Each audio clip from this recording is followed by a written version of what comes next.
நாம் பல நேரங்களில் யாரும் கவனிக்கல அப்படிங்கிறதுக்காக செய்கிற சின்ன தவறாக இருக்கட்டும், இல்லை ஒரு சின்ன விஷயம் தானே அப்படின்னு சொல்லிட்டு மற்றவங்கள காயப்படுத்துகிறதா இருக்கட்டும், இந்த மாதிரி நம்ம செய்கிற எல்லா விஷயங்களும் மறுபடியும் நம்ம நோக்கி வந்துக்கிட்டே இருக்கும். அது எப்படி அப்படிங்கிறத ஒரு சின்ன கதை மூலமாக பார்ப்போம். முன்னொரு காலத்தில் ஒரு அழகான கிராமம் ஒன்று இருந்துச்சு. அந்த கிராமத்தில் நிறைய மக்கள் வசிச்சுட்டு வந்தாங்க. அந்த எல்லா மக்களுக்கும் வாழ்வாதாரமாக ஒரு கிணறு ஒன்று வச்சுருந்தாங்க. அது வட்ட வடிவிலான கிணறு அந்த கிராமத்துக்கு நடுவில் அமைஞ்சிருந்துச்சு. அந்த கிராமத்தை சுற்றி சின்ன சின்ன விவசாய நிலங்கள் இருந்துச்சு. மக்கள் எல்லாருமே வானம் பார்த்து விவசாயம் பண்ணிக்கிட்டு இருந்தாங்க. மழை பெய்தால் மட்டும்தான் அவங்களுக்கு விவசாயம் பண்ண முடியும். மற்ற நேரங்களில் அவங்க முழுக்க முழுக்க அந்த கிணறை மட்டும்தான் நம்பி இருந்தாங்க. ஒரு வெயிற்காலம் எல்லா மக்களும் தொடர்ந்து அந்த கிணறுலேருந்து தண்ணீரை எடுத்துக்கிட்டு இருந்தாங்க. தண்ணீர் கொஞ்சம் கொஞ்சமாக குறைஞ்சிக்கிட்டு இருந்துச்சு. தினமும் பார்த்திங்கன்னா ஒவ்வொருத்தருக்கும் 2 பானைகள் தண்ணி மட்டும்தான் கொடுக்கப்படும் அப்படின்னு சொல்லிட்டு எல்லோரும் வரிசையில் நின்றுக்கிட்டு இருந்தாங்க. ஒவ்வொருத்தரும் அவங்க முறை வரும்போது அந்த கிணத்துலேருந்து தண்ணியை சேர்ந்தி அந்த 2 பானையில் நிரப்பி வீட்டுக்கு எடுத்துகிட்டு போய்கிட்டு இருந்தாங்க. இப்போ அதே ஊரில் ஒரு இளைஞர் ஒருத்தர் வந்துக்கிட்டு வந்தார். அந்த இளைஞருக்கு பார்த்திங்கன்னா ரொம்ப ஆசை அதிகமாகவே இருந்துச்சு. அவருடைய நிலத்தில் கொஞ்சம் பயிர்கள்லாம் போட்டிருந்தார். மற்ற எல்லாரோட நிலத்துலையுமே பயிர்கள் பசுமையாக இருக்குது, நம்மளோட நிலத்தில் மட்டும் பயிர்கள் பசுமையாக இல்லையே அப்படின்னு சொல்லிட்டு தொடர்ந்து வேதனைப்பட்டுக்கிட்டே இருந்தார். இதுக்காக அவர் ஒரு முடிவு எடுத்தார். எல்லோரும் தூங்கினதுக்கப்புறமா அந்த கிணறுலேருந்து தண்ணீரை எடுத்து நம்ம நிலத்துக்கு பாய்ச்சிருவோம் அப்படின்னு சொல்லிட்டு எல்லோரும் தூங்குறதுக்காக வெயிட் பண்ணிக்கிட்டு இருந்தார். அதே மாதிரி அந்த சமயமும் வருது. இவர் அந்த கிணத்துலேருந்து ஒவ்வொரு பக்கெட்டாக தண்ணி எடுத்து கொண்டு போயிட்டு அவருடைய நிலத்தில் கொட்ட ஆரம்பித்தார். முதல் நாள் யாரும் கவனிக்கலை. கிணறுலேருந்து கொஞ்சம் தண்ணி குறைஞ்சிருந்துச்சு. சரி, அது நார்மலான விஷயந்தான் அப்படின்னு சொல்லிட்டு தொடர்ந்து மக்கள் அந்த கிணத்துலேருந்து தண்ணீர் எடுத்துக்கிட்டே இருந்தாங்க. அப்படி நாளடைவில் என்னாச்சு அப்படின்னா அந்த கிணத்துலேருந்து தண்ணீர் ரொம்ப குறைஞ்சிருச்சிங்க. ஆனால் அந்த சமயத்தில் கூட இந்த மனிதர் தொடர்ந்து அந்த தண்ணீரை திருடிக்கிட்டே இருந்தார். அவருடைய நிலத்தில் கொட்டுறது மட்டும் இல்லாமல் நிறைய தண்ணீரை எடுத்து பெரிய பெரிய பாத்திரங்களில் ஊற்றி அவருடைய வீட்டுக்கு பின்னாடி மறைச்சி வச்சுருந்தார். இப்போ யாருமே எதிர்பார்க்காத விதமாக அந்த தண்ணீர் ரொம்ப கம்மியாயிடுச்சு. இப்போ ஒவ்வொருத்தருக்கும் 1/4 பானை தண்ணி கூட கிடைக்க மாட்டேங்குது. நிறைய பேர் ஏமாற்றத்தோடு அவங்கள பானையை எடுத்துக்கிட்டு வீட்டுக்கு போனாங்க. அப்போது ஒரு வயதான அம்மா அந்த பானையை வச்சுக்கிட்டு நின்றுக்கிட்டு இருந்தாங்க. அவங்களுடைய முறை வரும்போது அந்த கிணத்துல தண்ணீர் சுத்தமாக இல்லாமல் போயிடுச்சு. சரி, என்ன பண்ணுறதுன்னு தெரியாமல் அப்படியே முழிச்சிக்கிட்டு நின்றுக்கிட்டு இருந்தாங்க. அப்போ தான் இவங்க அந்த இளைஞரை பார்க்குறாங்க. உடனே அவருடைய வீட்டுக்கு போயிட்டு, இங்கே பாருப்பா, என்னுடைய வீட்டில் சுத்தமாக தண்ணி இல்லை, குடிக்கிறதுக்கே தண்ணி இல்லாமல் ரொம்ப அவஸ்தைப்பட்டுக்கிட்டு இருக்கோம். உங்களுடைய வீட்டில் தண்ணி இருந்தால் கொஞ்சம் கொடுக்க முடியுமா அப்படின்னு சொல்லிட்டு கேட்குறாங்க. இந்த மனிதருக்கு தெரியும் இவருடைய வீட்டில் நிறைய தண்ணீர் வச்சிருக்கிறாரு அப்படின்னு சொல்லிட்டு. ஆனாலுமே அவருக்கு கொடுக்கறதுக்கு மனசு இல்லை. அந்த அம்மா கிட்ட, இல்லைம்மா, எங்கிட்ட இருக்கிற தண்ணீர் என்னுடைய குடும்பத்துக்கு மட்டும்தான் சரியாக இருக்கும், தயவு செஞ்சு நீங்கள் வேறு யார்ட்டும் கேட்டு பாருங்களேன் அப்படின்னு சொல்லிட்டு அந்த அம்மாவை அப்படியே திருப்பி அனுப்பி விட்டுறாரு. அந்த அம்மா ஏமாற்றத்தோடு அவங்க பானையை எடுத்துக்கிட்டு போயிடுறாங்க. ஆனாலுமே இந்த மனிதர் தொடர்ந்து அவருடைய திருட்டு வேலையை செஞ்சுக்கிட்டே தான் இருக்கிறாரு. இப்போ ஒரு சமயம் என்னாச்சுன்னா தண்ணீர் மொத்தமாகவே வற்றி போயிடுச்சிங்க. அப்போ அங்கே இருக்கிற கிராம மக்கள் எல்லாம் சேர்ந்து என்ன பண்ணலாம் அப்படின்னு சொல்லிட்டு ஒரு முடிவு எடுக்கிறாங்க. இப்போ எல்லோரும் சேர்ந்து என்ன பண்ணுறாங்கன்னா புதுசாக ஒரு கிணறு தோண்டலாம் அப்படின்னு சொல்லிட்டு முடிவெடுக்கிறாங்க. இப்போ புதுசாக தோன்ற அந்த கிணறுல தண்ணீர் வந்தால் மட்டும்தான் நாம் இந்த ஊரில் வாழ முடியும். அப்படி இல்லை அப்படின்னா நம்ம பஞ்சம் பிழைக்கிறதுக்காக வேறு ஊருக்கு போக வேண்டியதுதான் அப்படின்னு சொல்லிட்டு ஒரு முடிவு பண்ணுறாங்க. அடுத்த நாள் காலையில் எல்லா மக்களும் ஒன்றா சேர்ந்து ஒரு இடத்துல கிணறு தோண்ட ஆரம்பிக்கிறாங்க. அவங்க அப்படி தோண்டிக்கிட்டு இருக்கும்போது இந்த இளைஞரும் அவங்க கூட வந்து வேலை செய்கிற மாதிரி பாவலை காட்டிக்கிட்டு இருக்கிறாரு. யாரு கூடயும் பேசலை.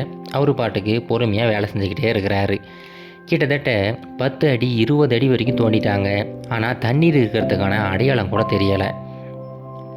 இப்போ நிறைய மக்கள் அவங்களுடைய நம்பிக்கையை இழந்துட்டாங்க. ஆனால் இன்னும் ஒரு சிலர் அங்கே தொடர்ந்து தோண்டிக்கிட்டே இருக்கிறாங்க. அப்படியே ஒரு சில நாட்கள் கடந்து போய்கிட்டு இருக்குது. இப்போ இந்த இளைஞர் அவருடைய நிலத்தை போய் பார்க்குறாருங்க. அவருடைய நிலத்தில் இதுக்கு முன்னாடி எல்லா பயிர்களும் பசுமையாக இருந்துச்சு. ஆனால் என்னன்னே தெரியல, திடீர்னு எல்லா பயிர்களும் அப்படியே வாடி இருந்துச்சு. நிறைய பயிர்கள் இறந்து போயிடுச்சிங்க. என்னவா இருக்கும் அப்படின்னு சொல்லிட்டு ஒவ்வொரு பயிராக போய் பார்க்குறாரு. அவருடைய பயிர்கள் எல்லாமே நோய்வாய்ப்பட்டிருந்துச்சு.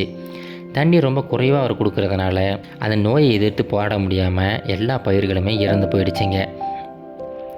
அந்த நிலத்தோட மண்ணு கூட பார்த்தீங்கன்னா மொத்தமாகவே காஞ்சி போயிருந்துச்சு. சரி, நம்மக்கிட்ட இருக்கிற தண்ணீரையாவது கொண்டு வந்து ஊற்றுவோம் அப்படின்னு சொல்லிட்டு அவர் வச்சிருந்த அந்த பாத்திரங்களை போய் திறந்து பார்க்குறாரு. அதை திறந்து பார்த்தா அவருக்கு இன்னுமே அதிர்ச்சியாக இருக்குது. அந்த பாத்திரத்தில் வச்சுருந்த தண்ணீர் முழுவதுமே கெட்டு போயிடுச்சுங்க. எல்லா தண்ணியுமே அப்படி பாசை பிடிச்சி கலரே மாறி போயிருந்துச்சு.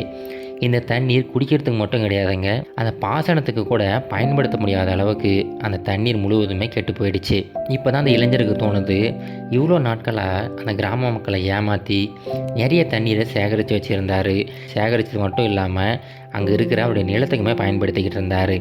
ஆனால் இப்போ என்னாச்சுன்னா, அவர் சேகரித்து வச்சுருந்த தண்ணீர் எதையுமே பயன்படுத்த முடியல. அவர்கிட்ட இருந்த அந்த பயிர்களுமே மொத்தமாக இறந்து போயிடுச்சு. இப்போது ரொம்ப குற்ற உணர்ச்சியோட அந்த கிணறு தோன்ற அந்த இடத்துக்கு போகிறாரு. அங்கே போயிட்டு எல்லோரும் கூட சேர்ந்து அவருமே தோண்ட ஆரம்பிக்கிறாரு. இப்போ நிறைய மக்கள் நம்பிக்கையே இழந்து போயிட்டாங்க. ஆனாலுமே ஒரு சிலர் தொடர்ந்து நம்பிக்கையோடு தோண்டிக்கிட்டே இருக்கிறாங்க.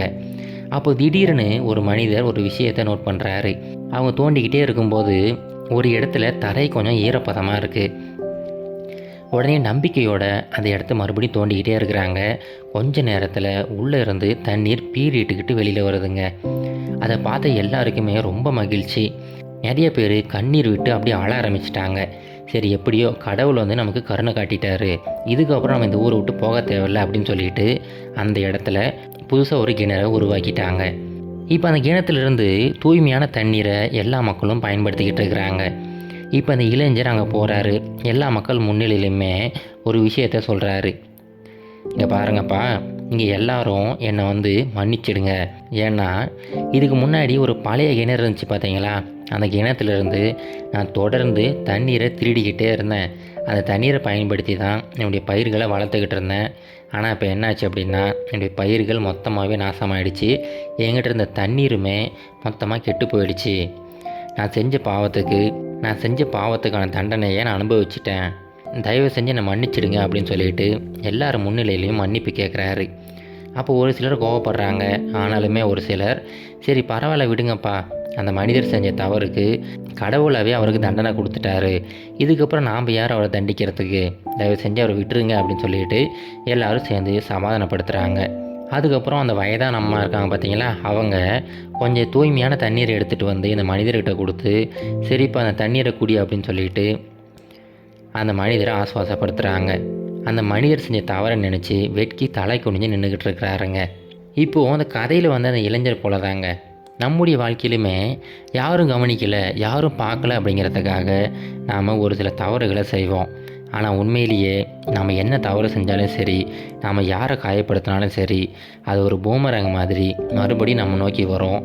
அதை மட்டும் நீங்கள் ஞாபகம் வச்சுக்கிட்டீங்க அப்படின்னா கண்டிப்பாக நீங்கள் எந்த ஒரு சின்ன தவறையுமே செய்ய மாட்டீங்க.